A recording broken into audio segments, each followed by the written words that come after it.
要残留的辉煌，迎着光辉岁月。以前咱们听这歌，那心里是激情澎湃啊，觉得这是励志，是奋斗。但是谁能想到呢？这好端端的经典老歌啊，就在前2天，竟然成了一个绝佳的预言，甚至可以说是一首挽歌。就在前2天啊，这个阿联酋迪拜啊，那可是富得流油的地方，正在办那个2年1届的迪拜航展。那就在航展的最后一天啊，原本应该是大家收拾收拾回家数钱的日子，结果咣当一下出大事了。印度那个宝贝疙瘩，号称是什么30年磨一剑的国产光辉战斗机，在众目睽睽之下，给全世界观众表演了一个硬着陆。这个歌词是怎么唱来着？问谁又能做到？嘿，这个印度做到了啊，真就是只剩下残留的躯壳了。11月21号下午呢，迪拜那个大沙漠，大太阳正毒着呢，能见度是极好，现场的是人山人海，都仰着脖子看天呢。为啥呀？因为这是压轴戏啊。这印度人说了啊，我们要把最好的留到最后。当时这个天上飞的正是印度的光辉战机。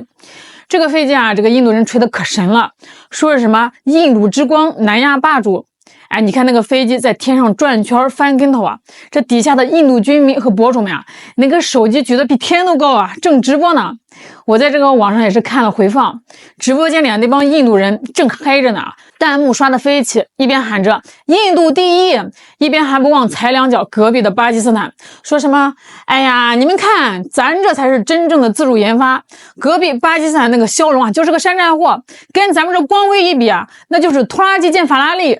这话音还没落脑，真的是没落呀！这天上的飞机突然就不对劲了，这本来飞得好好的呀，突然像喝醉了酒似的，也不翻跟头了，也不拉烟了，直接就是一个倒栽葱。咱说句不好听的啊，那都不叫降落，那叫掉下来了，就像一颗失控的流星。不对，像个大秤砣一样，直勾勾的往机上拍。紧接着呢，就是轰的一声巨响，黑烟滚滚，腾空而起。这现场啊，那叫一个乱啊，警笛声哇呜哇呜的响成一片。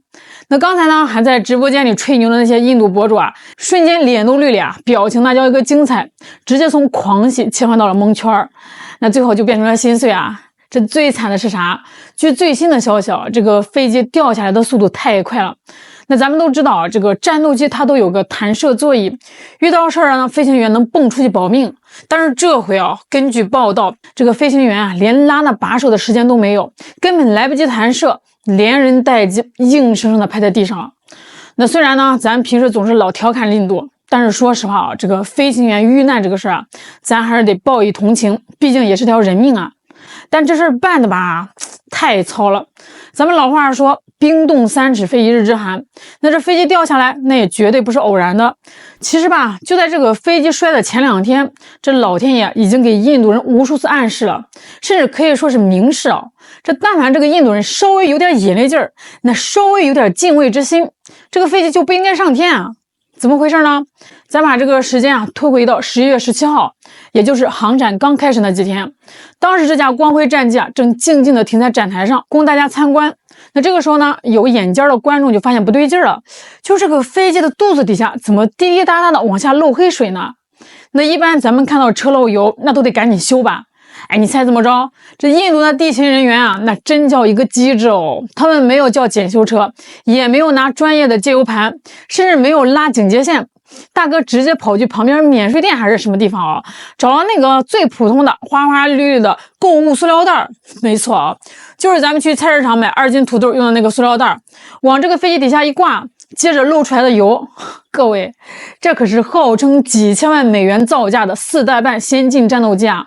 那旁边停着都是什么 F-35、阵风这些世界名机，人家那是高科技展品。那到了印度这儿，画风突变啊，成了菜市场大甩卖了。那个塑料袋在那随风飘扬啊，这里面啊装着黑乎乎的液体。那这个画面啊太美，我不敢看哦。当时这个照片一传上网，全球网友都炸了，大家就说：“哥们儿，这可是漏油啊，这玩意儿能飞吗？”结果你猜印度官方怎么解释啊？11月19号，印度国防研究所的大佬出来说话了，一脸严肃的辟谣：“大家不要误会，那不是油，那是误解。”那你说那是啥呢？官方说那是控制系统产生的冷凝水，属于正常现象。哎呦喂，我的老天爷哦！您家战斗机的控制系统还能产出黑色冷凝水，那就算它是水，你堂堂大国空军处理冷凝水的方式就是挂个塑料袋，让它自然蒸发不行吗？你非得拿个袋子接啊？这不就是地图上老大爷见到漏雨的屋檐吗？哎呦，这解释啊，纯粹就是把全世界观众的智商按在地上摩擦哦。那个时候呢，大家心里面就犯嘀咕啊，哎，还没飞呢，就这德行，你说这要是上了天，指不定出啥幺蛾子呢。结果你看啊，好的不灵，坏的灵，真就摔给你们看了。那说完现场呢，咱们得往深了挖一挖，这个光辉战机到底是个什么来头？不查不知道，一查吓一跳。这个飞机的岁数啊，可能比在座看节目的好多朋友都大呀。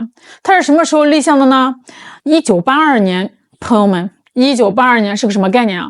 这很多朋友啊，那个时候还在和北冰洋看黑白电视啊，满大街跑的还是28大杠自行车。那就在那一年呢，这个印度是心高气傲啊，说我们要搞自己的轻型战斗机，要超越中国，超越巴基斯坦。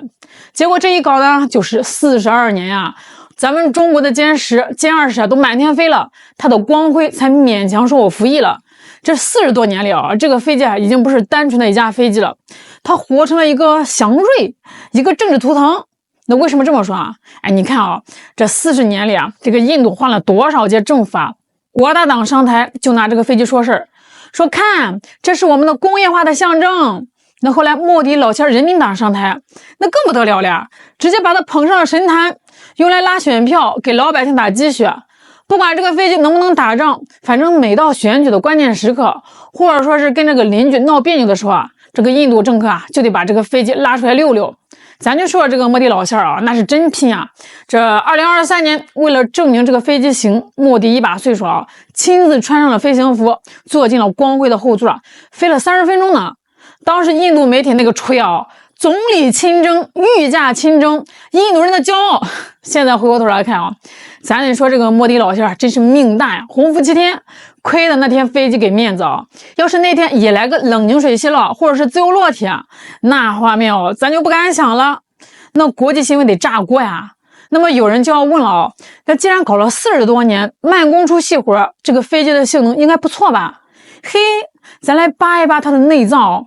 这印度人呢说这是国产之光，实际上呢，这就是个万国牌组装机，发动机美国的。雷达以色列的，弹射座椅英国的，航电系统法国帮忙弄的。这印度自己造啥呢？造了个壳子，也就是那个机身。可是就这唯一的机皮，这个印度也没整明白，搞复合材料技术不过关，导致这个飞机造出来以后啊，那叫一个沉呀，严重超重。你想啊，本来是个轻型战斗机，结果呢吃成一个大胖子了，超重了怎么办？这发动机推力又变不了了。那就只能少带东西呗。原来是设计能挂4吨的弹药，现在好了，只能挂2.5吨。这是个什么概念呢？这就好比你买辆大货车准备去拉煤呢，哎，结果这个厂家告诉你啊，你这个车太沉了，你只能拉2箱矿泉水，再多的话，这个车轱就得压爆了。这还打什么仗呢？飞上去也就是活靶子。这再加上这个印度那个神奇的印度斯坦航空公司，这个公司啊，在这个军迷圈里那是大名鼎鼎，外号寡妇制造者。据说啊，经过他们手修过的飞机啊，那不管你是俄罗斯的米格还是法国的幻影，就没有不摔的。这次光辉啊，也是他们造的。哎，你说不仅设计上有缺陷，又是万国零件拼凑，再加上这么一个不靠谱的生产商，这飞机能好得了吗？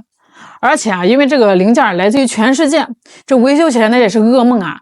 今天这个美国那个俄罗斯没到货，明天以色列那个芯片涨价了，地勤人员也没有办法统一培训。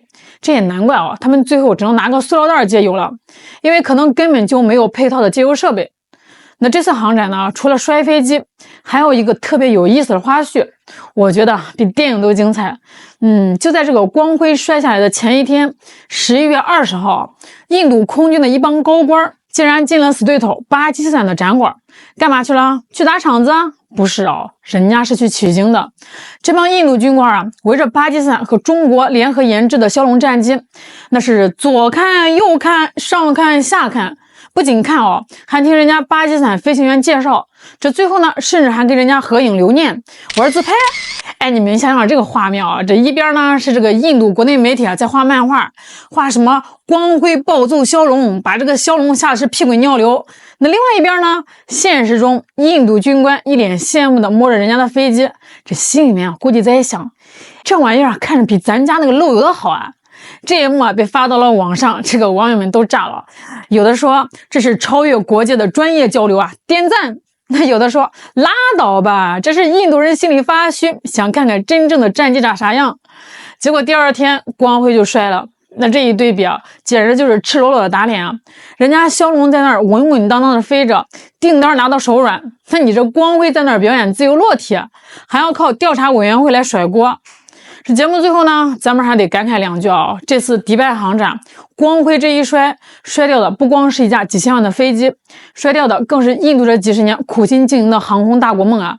这印度啊，一直想证明自己行，想证明自己比中国强，比巴基斯坦强。但是事实证明呢，工业体系这个东西啊，来不得半点虚假。它不是靠你在 PPT 上吹牛啊，也不是靠你在宝莱坞电影里意淫，更不是靠你给飞机挂个柠檬辣椒就能解决的。它需要的是扎扎实实的技术科研，是严谨的工业流程，是高素质的技术工人。那这些啊，这个印度啊，现在还差得远。出了这档子事啊，这个印度国防部说要调查，但我敢跟各位打赌啊，最后的结果大概率又是那个倒霉的飞行员背锅。毕竟承认飞机不行，那就是承认领导不行啊，承认路线不行，这在印度是不可能的。至于那个在直播间里问，除了印度空军，谁会是第二个买光辉的国家的网友啊？我现在可以回答你了啊，答案是没人。哪怕你白送，人家也得考虑考虑啊。哎，咱们家飞行员的命也是命啊，不能这么霍霍呀。这场闹剧啊，最后以惨烈收场，留给印度呢，只有一地鸡毛和国际上的笑料。那咱们作为吃瓜的群众啊，看个热闹也就散了，但是也得引以为戒，踏踏实实的搞建设，比啥都强。好了，今天就聊到这儿了，我是小兰，我们下期再见。